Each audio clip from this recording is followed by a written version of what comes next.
Yay! Hello, we are now live. Hello, everybody. Welcome to Kicking the Bucket Live. I am your host and the creator of the Kicking the Bucket audio drama series. My name is Andee, like Gandhi, but without the G, and the last name is Kinzy. So these live streams are kind of a companion to that audio drama. You can follow that link below down there to go listen to the series if you would like. And you can also follow the link right next to it to the website for our guests today. I am super excited to be talking to Emily Kyle and Carrie Costa. They are the co-founders of Good Grief, which is a company that they handle death administration, or as their website says, your go-to for the grave stuff, right? Yep, So you nailed welcome, it. Emily, and welcome, Carrie. Hello. Yay. Hi, So, thank you for having us. perfect. So I am going to get us started off with the questions today. If any of you viewers watching us today have any questions, go ahead and throw them in the chat and we will get to them as soon as we can. If not, please continue this conversation later on the socials. Ask us any questions later or give us any comments about what you're hearing today. So we're going to start this off. So let us know what Good Grief is. Can you tell us about your new company? Yeah. So I originally got the idea of For Good Grief after my father passed away 4 years ago. And to this day, I'm still doing his taxes. And I've been extremely frustrated by how little support there was and how like distributed resources were in terms of like everything death administration. And so Good Grief comes out of wanting to spend more time grieving and less time doing paperwork. And so that's kind of how Good Grief was started. It was just something that was nagging at me and nagging at me and nagging at me, and finally decided to start a company for it. And then Carrie can probably tell you the next part better of how she ended up joining me. So Emily and I were just catching up.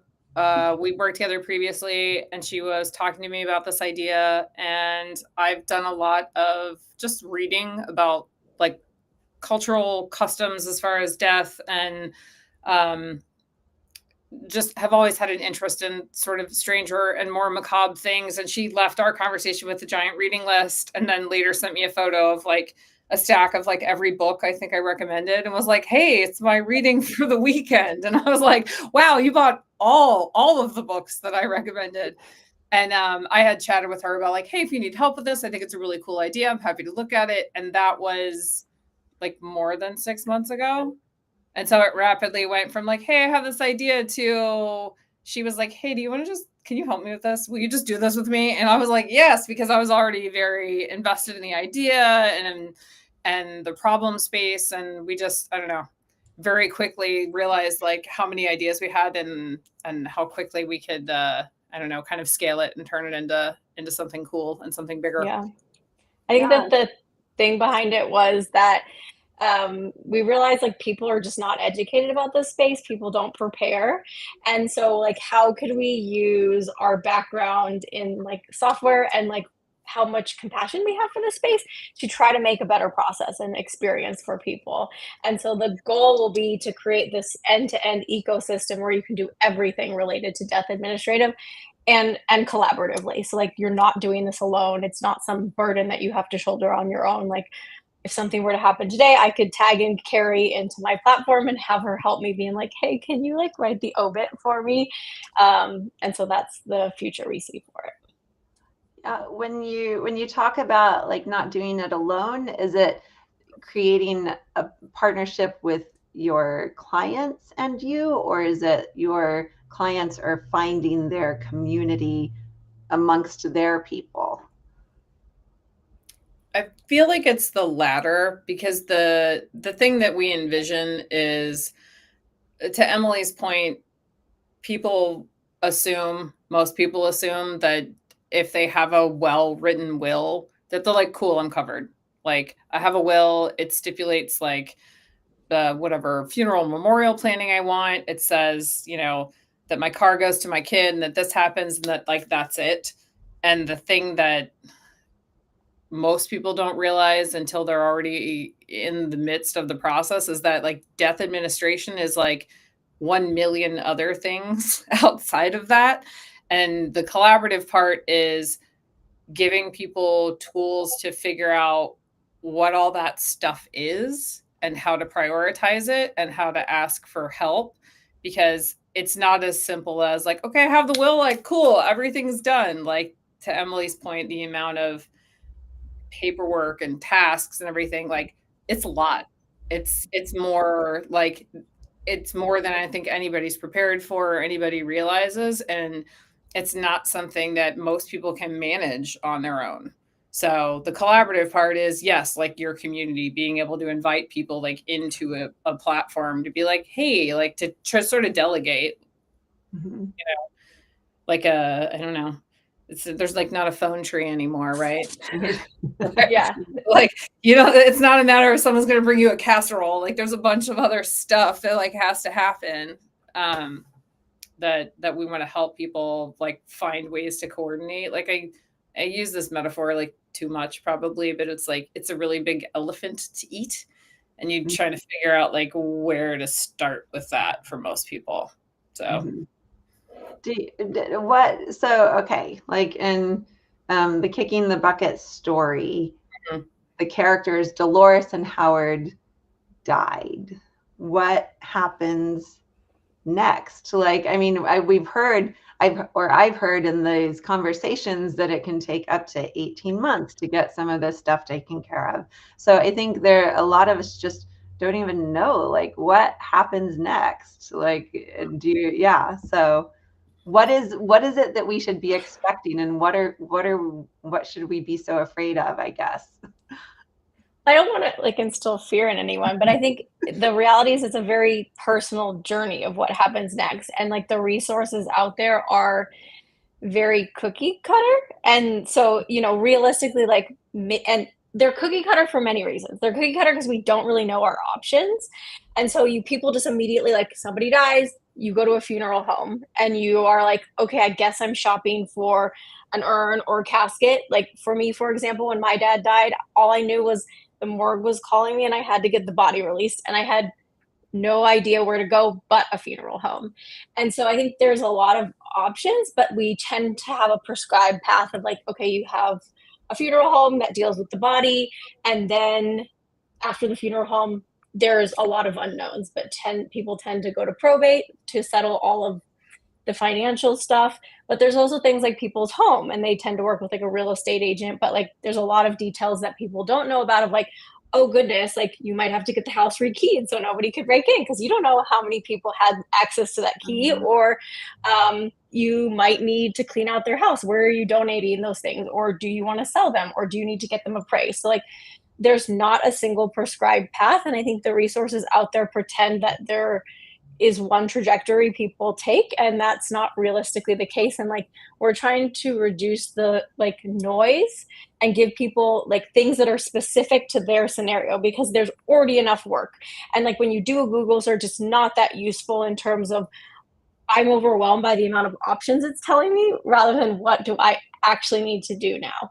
So Carrie, maybe you have a better answer for this one. But no, I mean, it's like she said, it's kind of an open-ended thing depending on the person and the circumstances. Like when you say what happens after, well, for the people that have died, like nothing, like they're off the hook. It's the friends and family who are left with like, my mom has helped multiple close friends with the loss of their parents and trying to unexpectedly clean out an apartment and like, list things on Facebook Marketplace or figure out what can be donated, try to figure out the logistics of, if it's an apartment or there's property or, and that, like she's saying, like that varies from person to person. And I think, depending on the funeral home and the arrangements, like I also happen to have a close friend that's a funeral manager, like a director, and she's super compassionate, but like all she can really do is provide people with a list of what she thinks they need,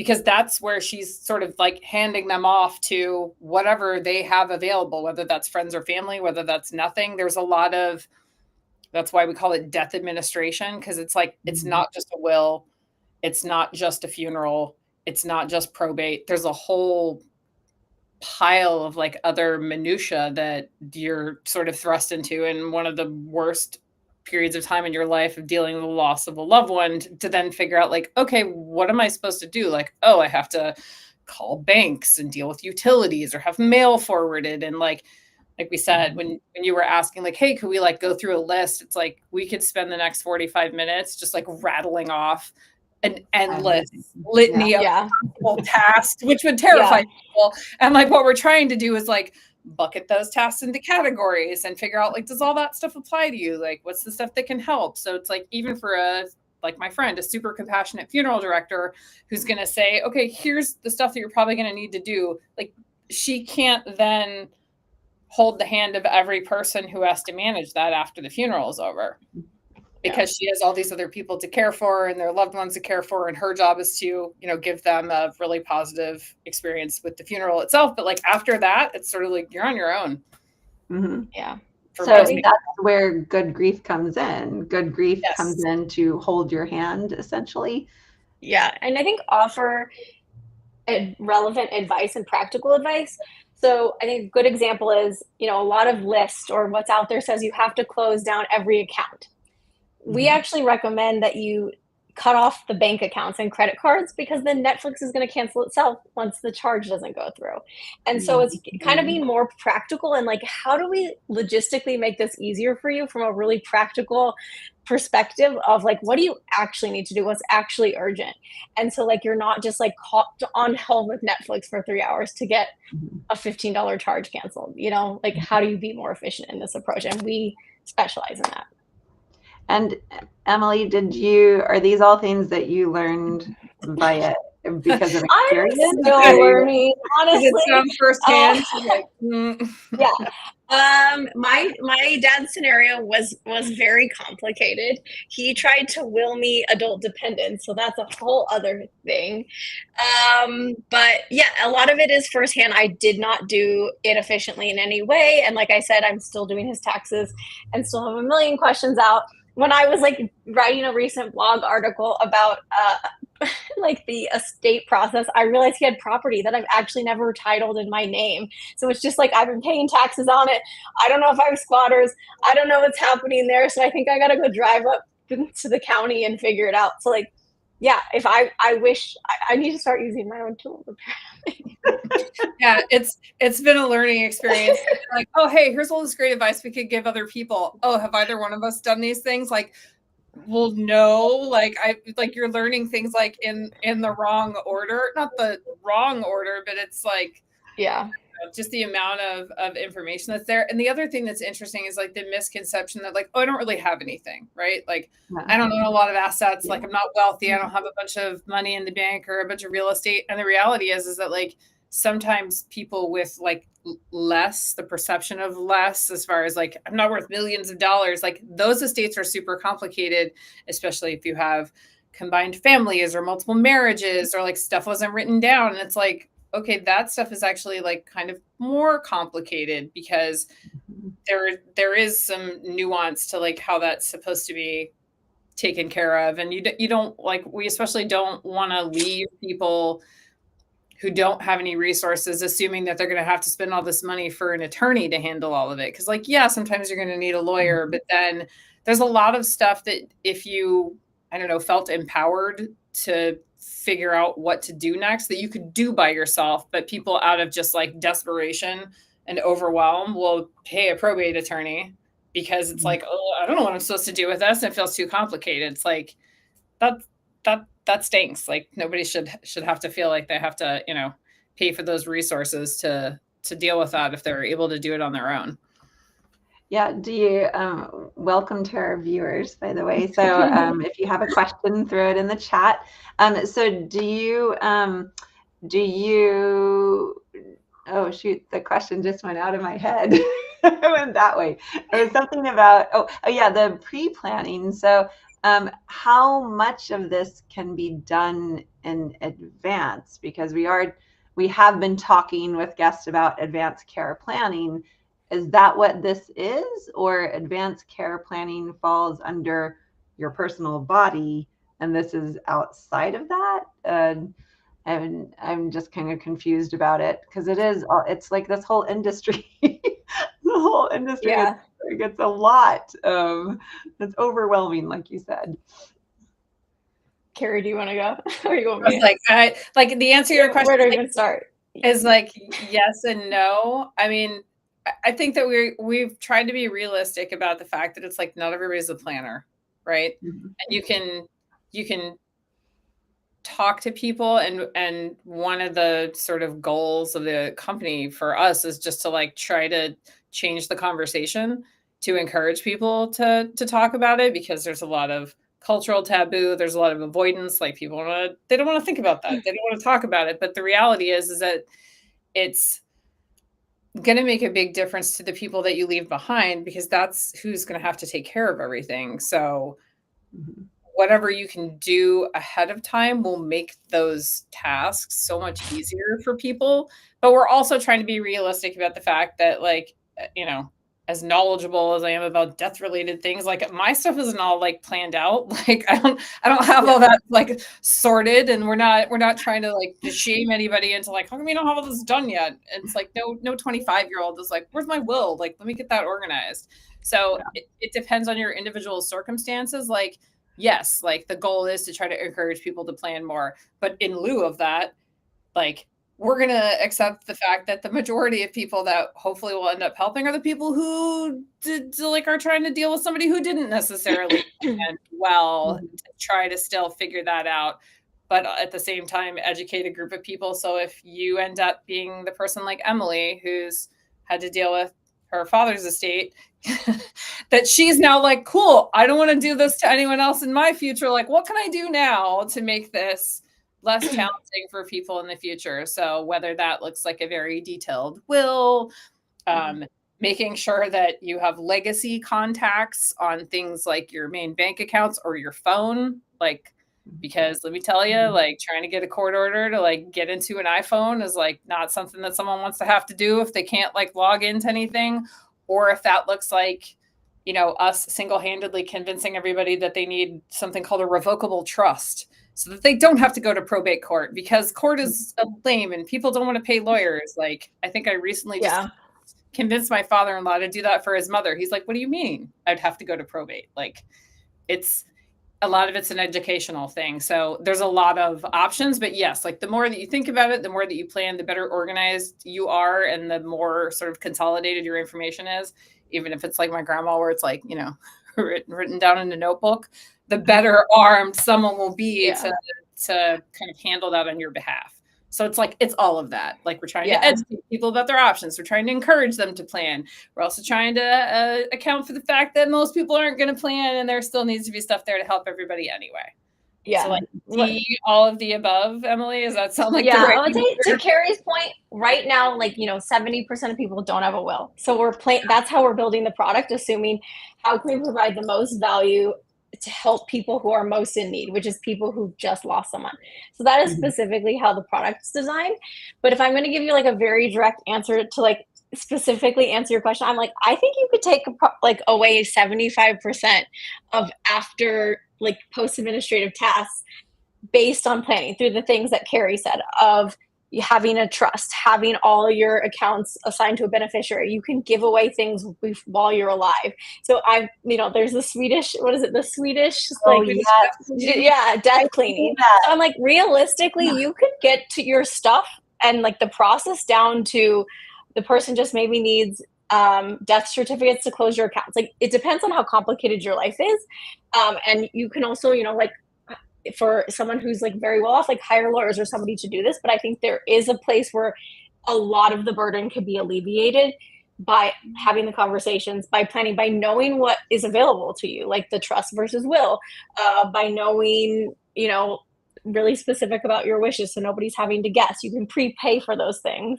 Last time I was home, my mom and I went on funeral, we went to a green burial tour, and we were like, hey, do we want to pay for this right now? She's like, well, I don't know where I'm gonna die. And I was like, well, we can pay for insurance for that. So like they'll bring your body wherever. You could go on a cruise, go wherever, live the life you want. Like we can plan for all that now. And that would take off me later having to make those decisions. I think also the fact that now we've had extensive conversations about it, I feel even if she didn't have a plan, better off in making those decisions. And like, I wouldn't agonize, did I make the right ones? Because I think that's half of the battle as well. Yeah. Yeah. I know we talked about this before, but I think, can you tell me okay, your body you die, you need to figure out how to dispose of your body. And then you need to figure out what to do with all of your financial life and your digital life and of the financial, and then is there another, and your stuff, right? Property and belongings. I'm laughing as much as like, yeah, Swedish death cleaning is great. As a maximalist, unless I like have a terminal diagnosis, apologies to anybody that has to deal with my vast collection of records. Well, Halloween decorations, anyway, not to interrupt you, no, I'm the same way with like the Swedish thing. I tried it and then I was like, but I want to use this now. The tchotchkes. Yeah. Uh-huh. Yeah, so, I make no apologies for my aesthetic choices. So, okay, so then you said your property and belongings, and then where does, I guess, the system take over? Like, the system says, you have to take care of, we need to know this and we need to know that. Versus the stuff that you can be like, well, well, even the stuff is the system taking over too, isn't it? Yeah. I feel so controlled in my death and I'm not even dead. Yeah. Well, it gets really complicated. It gets complicated. Like for me, I actually think I had it easy in a lot of ways because I'm an only child. So there was nobody to like push me along or fight with me about things. There was no like delays on that end. But people like, I would talk to real estate people and they're like, people won't sell their family house for like 10 years because they're just fighting over what to do with it or where it goes and like the things in it. And so, the court will wait until you do those things because it needs to appraise it and everything needs to be like done and dusted. But yeah, it's all stuff or things. Is that something that the dying or the dead person would have determined this in advance in the will, saying, well, this is how it's going to be divided up, and if they do that in advance, then it should ease that process? Or does, after they're gone, it's still kind of open to interpretation? I don't think it's open to interpretation because the intent of a will or a trust document is to provide whoever's responsible for settling the person's affairs some guidance about what happens. And even the most meticulous person isn't going to get into the minutia of every object that they own, right? You're going to pick things that are like sentimental or big ticket. Your car, like your record collection. My partner's daughter is like, hey, dad, like this is mine. I'm like, no, like we both have to be gone before you get all of the records. That's a shared collection. But it's like, to your point with all the other stuff, I honestly feel like the best thing somebody can do is like be specific about the things that you care about, whether that's like family heirlooms, jewelry, something that would be really valuable to somebody, as far as like, I don't know that I'd give my brother my car because it's kind of like fast and he'd probably crash it. But like, I love him. He won't hear that.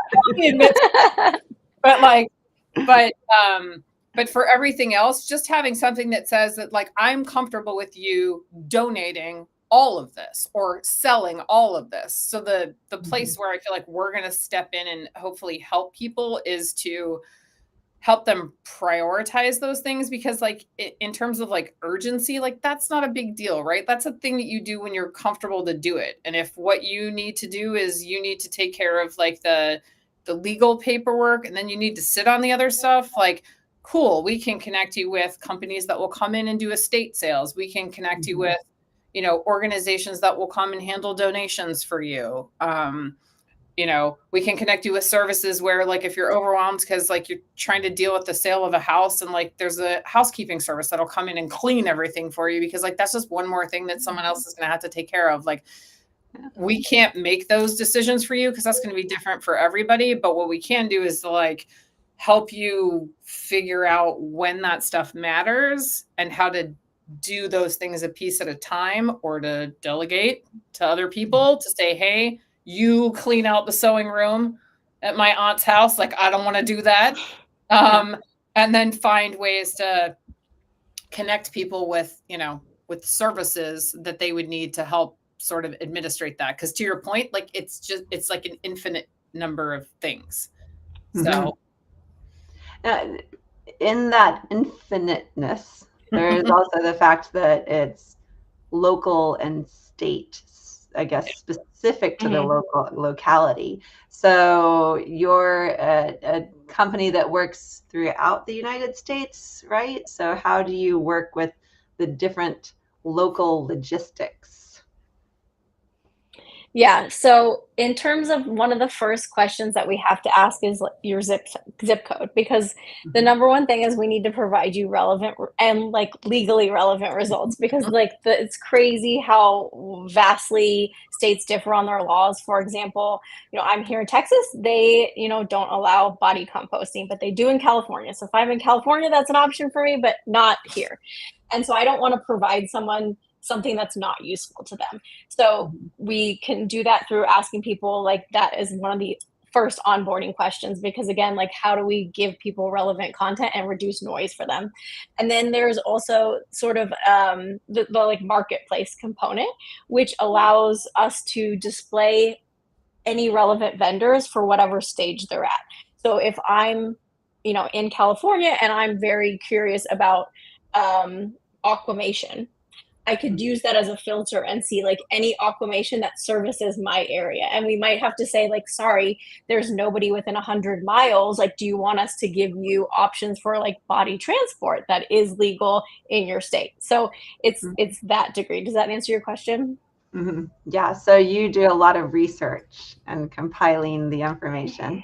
Yes. Do you, so let's say Dolores and Howard died, the characters in the story, and their kids, Tamika and Jared, came to good grief. What is the process that you take them through? Carrie, go. I'm like, I'm happy to go, but it would be what she talked about. It'd be kind of an onboarding thing. We have decided to look at it as like an individual thing. Okay. So, Dolores would get her own page and Howard and Howard would get his own page. So it'd be sort of a series of questions of like, what are the things that you want to answer about this? Like, do you have a will for this person? What are the things that you want to answer questions about? Like, we're going to start with what we're calling like commemoration, which is like the funeral planning aspect. So imagine that they're coming to this, they already held the funeral. They're not interested in that part. We are now in the like death administration phase of the planning. Like they can skip all of that. And then we have two categories. That's basically what you described, which is sort of their financial and legal stuff. And some of that's going to be digital and some of that. Can I ask, is this all like they go into the website and they're just doing it through there? It's like a whole, okay. Yeah, it's like a guided questionnaire that's going to be based on like, okay, I want stuff about this. This applies to me. This doesn't apply to me. And then the second part would be property related. And so it would be a very like curated experience of like, okay, we're going to ask you some questions about this. You're going to tell us what you're looking for. We're going to ask you some questions about this. And then we're going to get you to something that we're calling a PAGE, which stands for Post-Death Administration Guide for Executors. But nobody's going to remember that mouthful, so it's just a page. So Dolores gets a page and Howard gets a page. And it's basically just a curated checklist for each of those people that's like, here's what you need to do for that. And then, like Emily's talking about, there's going to be a marketplace component, which is like, okay, cool. I'm trying to deal with just Dolores's car. Like, what does that look like? Yeah. And that looks like, okay, like I need to retitle it. Like I need to call the DMV. I need to make sure it still has insurance. Yeah. And it's yeah, exactly. Yeah. Oh, but the good news is that if they have friends and family, they're like, cool, you handle the car part for Dolores and I will move to this other thing, which is, part of why we view it as sort of like a collaborative, like a community, a virtual community that it's like, it's a digital place for everybody to come together to see, like, here's all the stuff that needs to happen. Here's who's taking care of it. Here's what it looks like, so that to some extent, like you said, you can pass it off to your wider community. My mom helped a good friend, like I said, clean out her mother's place and found like 50 boxes of Nicorette gum, because the woman had quit smoking decades before, but she still chewed the gum. And she was just like, I don't know, keeping extra stores. My mom was laughing and they were sort of like, what do we do with this? Like, maybe that's a Facebook Marketplace thing. Like, maybe somebody else needs 50 boxes of Nicorette gum. And my mom is the one who gets to take photos of that and put it on Facebook Marketplace to give it away. So it's almost like signing up for your potluck. You're like, okay. It is, really. I'm bringing the salad and someone else is bringing 100%. People do want to know how they can help you. And there's not really a great way for people to support people through this, because you get the text, like, if there's anything I can do to help, and then you can't think of anything, and then you feel bad later reaching out. So how do we actually leverage those resources? Because people do want to help. They just but you don't even know what to ask for in that moment. So I think we also realize communities are more distributed now. And I live in Texas. I didn't live in San Francisco where my dad passed away. And so I was doing everything remotely. And so how do we solve for that, where it's families don't all live in one household anymore? So my family's totally spread out. So your website mentions a focus on possibility and new beginnings. Can you talk about how possibilities and new beginnings comes into death administration, or handling all of that death administration? Let's see. Emily, go for it. Okay. I feel like our day-to-day, we learn something new about this industry all the time. We went on a tour of a human composting facility, for example, and we're both blown away. And we learned so much and reduced a lot of stigma that even us that we had about it. And I was ready. I'm take my money by the end of it. And so I think it made me very hopeful in terms of we can turn you into soil that gets made into a flower bed somewhere. And I was I love that. And so I think for me, what that looks like, this all looks like in terms of hope and possibility, is knowing what is possible for me. How I would have never imagined that could have been. I thought I would just be dust on someone's mantle. Or in the case of my dad, he's in the hall closet. So I'm working on that. But, I think there's been a lot of freedom in knowing my options, educating myself about this, and having the conversations like this that I would have never ever had before. And I'm this is delightful, weird but delightful. And I think it opens up for me, and this experience and things like it, of a new level of depth of getting to know people that was never possible before. So I think there's hope in having the comfort of being able to have these taboo conversations. Mm-hmm. Yeah, I hear you on that, because I did one of the how to do your advanced care planning webinars with kitchen table conversations, and I was not excited about any of it until the very end with the body disposition, when they were talking about how, you could turn your cremated remains into ink and use it as a tattoo. And both of my kids have tattoos, and I was I texted them right away. I said, this is what I want. This is my new thing, is I want you to tattoo me onto your body so I can be with you forever. So they were not kidding about it. But it is if you think about breaking that taboo on this thing that we don't talk about, it opens up a wider circle and a wider community. So speaking of these funny things in wider communities, so Kicking the Bucket, if you don't know, is a dramedy. So we're really big on humor, and when it dealing with the hard stuff. Can you talk about, Carrie, about how you bring like the humor and the playfulness into it, and why it's so important, during this time around when we're dealing with death? I can honestly say that I don't know that we could have ever done it differently, right? Just in terms of the initial conversation to, that the ideas that we've had about like copy for the website, even, I mean, the name of the brand that Emily's had forever, where it's like, like good grief. It's a positive affirmation and like an expression of exasperation. Like at the same time, like good grief, like your face when we're talking about like all the tasks that you have to do. So I feel like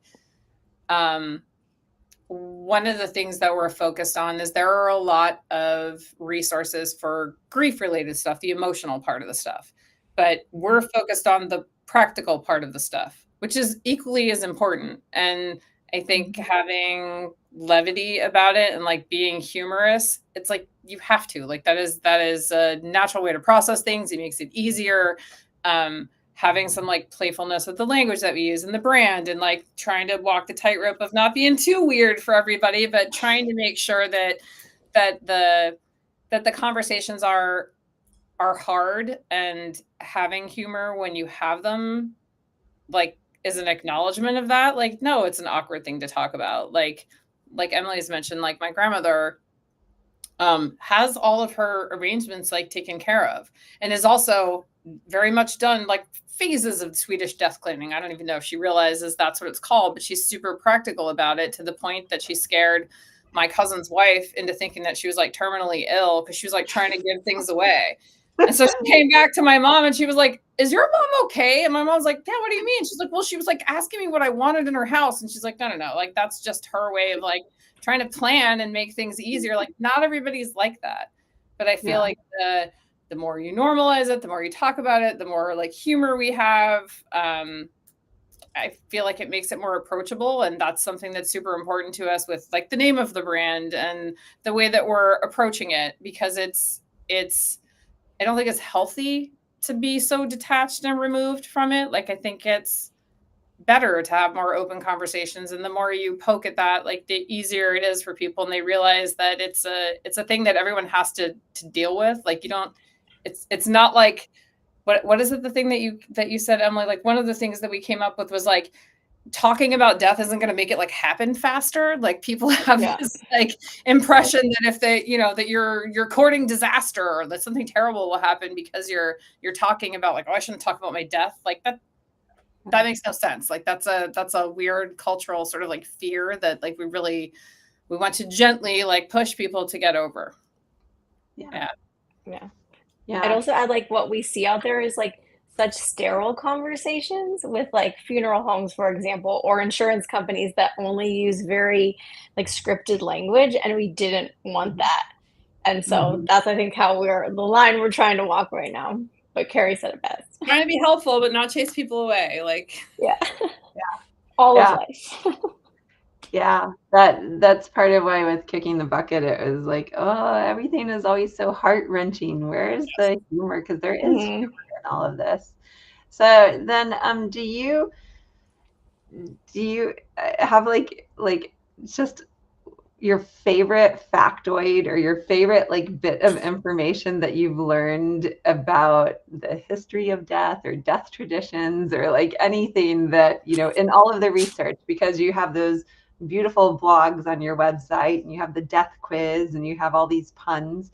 Is there any that kind of stood out that you're like, oh, I love this little factoid that I like to share? Do you both write it, or who works on the blog? Yes. Oh, we're both writing it. Yeah.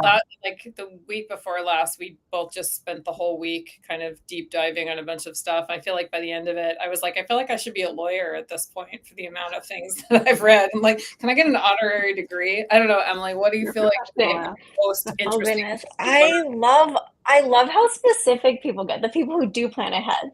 Like the man who's like buried on his Harley.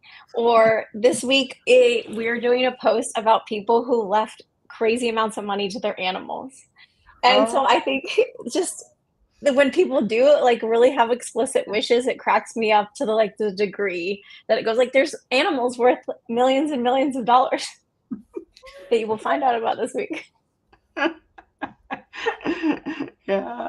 I'm delighted every week with all the weirdness. I don't know. Yeah, it's fun. Did you learn any like sometimes when I dug into a little bit of it, like the strings that they used to put down into the graves, or like like interesting things that we don't have to do anymore that they used to have to do. Yeah. Carrie, I was like the Smithsonian thing. I feel I attended a lecture that the Smithsonian put on with I feel like he had a PhD in history. I can't remember, where he talked about like journey into the afterlife and some of the customs that they had. But I mean, like some of the stuff is, I don't know if, because I'm a horror fan, kind of a spooky person. Like I already knew about the bell or whatever that they would ring, or like why they the vampire thing of like they put a headstone there because they don't want people to sit up or whatever. But the string definitely like to ring the bell to make sure that they didn't accidentally bury anybody alive, so that they would. Which they had. That's Saved by the Bell. Yeah. Saved by the Bell. Yeah. Yeah, that is where that expression comes from, right? Mm-hmm. Yeah, so dark. That I learned that I was like, I feel like I knew a lot of these. I'm trying to think of like things that I learned that are more interesting. On the spot. Weird legal facts. But that the reason that pallbearers wear gloves was because it was like death was catching. Like it was this old, that it was this old custom where like they would carry the casket, but they wore gloves because like from a cultural or spiritual perspective, that they wanted to like keep some separation between themselves. It wasn't just a fancy dress thing, but I guess it like persisted as part of like a uniform or whatever, that a funeral home would do. That was like, what? That's news to me. So yeah. Did you learn anything that was like so cool and you're like, why did we lose that? And I wish that we still had that, and I want to bring that back. Or anything in different cultures that you're like, oh, I wish we would do that here. It's funny because that's kind of the I don't know, was the tone of the conversation that Emily and I had that like led to me being involved in this in the first place, was just that I read so much about a lot of those things, and that I really have a lot of admiration for cultures where there's not so much separation between a person that's died and their family. One of the ones that I learned about that I think is super fascinating is that in Japanese cultures, there's witness cremation, which is not super common in Western cultures in the United States, where a family goes and you watch the body enter the retort or whatever, her cremation. When they come out, they pick up the bones with chopsticks and put it into the urn. So like the family like collects the remains. Like I know that a lot of people would find this sort of like hands-on aspect of like dealing with a dead body to be sort of like gross or scary or whatever. But like, I think that that's emblematic of something that is more healthy, because it's normal and it's natural for people to die. And like, it's a way to say goodbye to somebody and be involved in that ritual. Like I like those types of things. And I've read now probably like a dozen different books, because once I found one, I'm like, this is fascinating, because you make the assumption that because we do it a certain way here, that's how it is everywhere. And couldn't be further from the truth. So I love all that stuff. Like we could have a whole nother 45-minute podcast about those things. Like fascinating. Now you're a professional on that because you read all the things. So, but yes, as you said, we could talk forever, but since we're nearing the end, let's have Emily, will you tell us what the two of you, what your dream is for Good Grief? Yes, my dream is that we take this global and we're able to help billions of people with this, because in our research, it was very clear that like who's willing to pay for this is very different than who needs it most. So the goal is to scale so that there can always be free resources available for everybody worldwide. And I think that's the vision we see going forward is that there's nothing that is like big enough to help people, and so that would be where we want to go. Oh, that's beautiful. So, okay, do you have any final thoughts that you'd like to share that we didn't get to cover in our conversation, or anything that you want to highlight about? We have your link below as well. So, any final thoughts? Just thank you. Like it's fun. Like it was a surprise to like be invited. And I think, like you said, like it's immediately just the name of the podcast. I was like, sold. Like I don't even need to look. Some of this clearly on the same page. Like it's, you know, it's funny, it's weird, but it's like it's an important conversation to have, and I think it could really like help people. So I appreciate like being invited and being able to like talk about all this stuff. Yeah. Well, we're so grateful for anyone giving like a platform to these conversations. Yeah. So thank you so much. Well, hopefully we'll be seeing each other at South by Southwest, right? Mm-hmm. That's how we connected, was over those panel proposals. So awesome. Thank you both for being here. Again, all the links are right there at the bottom of the screen. Continue the conversation on our socials, like comment there, like, subscribe, all of that.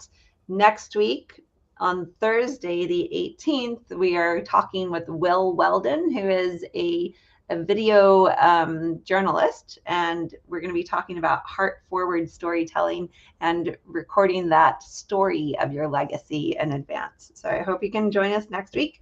Thank you again, Emily. Thank you again, Carrie. Thank you.